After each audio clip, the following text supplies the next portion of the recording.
ನಮ್ಮ ಭೂಮಿ ನಮ್ಮ ಹಕ್ಕು. ರೈತರ ಭೂಮಿ, ಮಠ ಮಾನ್ಯಗಳು ಹಾಗೂ ಜನಸಾಮಾನ್ಯರ ಆಸ್ತಿಗಳನ್ನು ಕಬಳಿಸುತ್ತಿರುವ ಕಾಂಗ್ರೆಸ್ ಪ್ರಾಯೋಜಿತ ವಕ್ಫ್ ಆಶ್ರಮದ ವಿರುದ್ಧ ಬೃಹತ್ ಆಂದೋಲನ ನಡೆಸ್ತಾ ಇರುವ ಭಾರತೀಯ ಜನತಾ ಪಾರ್ಟಿ ಬಾಗಲಕೋಟೆ ವಕ್ಫ್ ಮತ್ತು ಕಾಂಗ್ರೆಸ್ ಸರ್ಕಾರದ ವಿರುದ್ಧ ಘೋಷಣೆ ಕೂಗಿದ್ದಾರೆ. ಪಾದಯಾತ್ರೆ ಮುಖಾಂತರ ಎಲ್ಲ ಬಿಜೆಪಿ ಮುಖಂಡರು, ಕಾರ್ಯಕರ್ತರು ಹಾಗೂ ಸಂತರ ಸಮ್ಮುಖದಲ್ಲಿ ಹೋರಾಟ ಮಾಡಿದ್ರು. ದೇಶ ಬಚಾವ್, ವಕ್ಫ್ ಹಟಾವೋ ಹಾಗೂ ಜಮೀರ್ ವಿರುದ್ಧ ಘೋಷಣೆ ಕೂಗಿದ್ರು.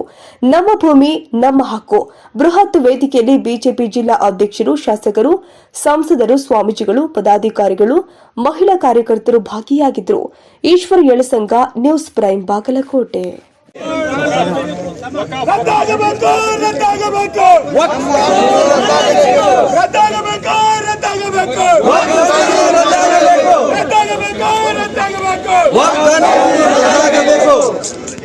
ದೇಶದ್ರೋಹಿ ಕಾಂಗ್ರೆಸ್ ಸರ್ಕಾರಕ್ಕೆ ದೇಶದ್ರೋಹಿ ಕಾಂಗ್ರೆಸ್ ಸರ್ಕಾರಕ್ಕೆ ಭಯೋತ್ಪಾದಕ ಮನಸ್ಥಿತಿ ಇರುವ ರಾಷ್ಟ್ರ ಸಚಿವರಾಗಿರ್ತಕ್ಕಂಥ ಮಾನ್ಯ ಜಮೀರ್ ಅಹಮದ್ ಅವರ ಮೂಲಕ ಕರ್ನಾಟಕ ರಾಜ್ಯದಲ್ಲಿ ವಕ್ಫ್ ಅದಾಲತ್ ನಡೆಸಬೇಕು,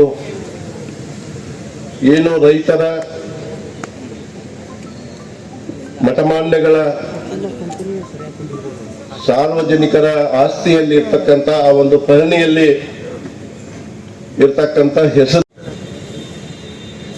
ಇವತ್ತು ನೋಟಿಸ್ ಅನ್ನು ಕೊಡಲಿಕ್ಕೆ ಪ್ರಾರಂಭ ಮಾಡಿದರು.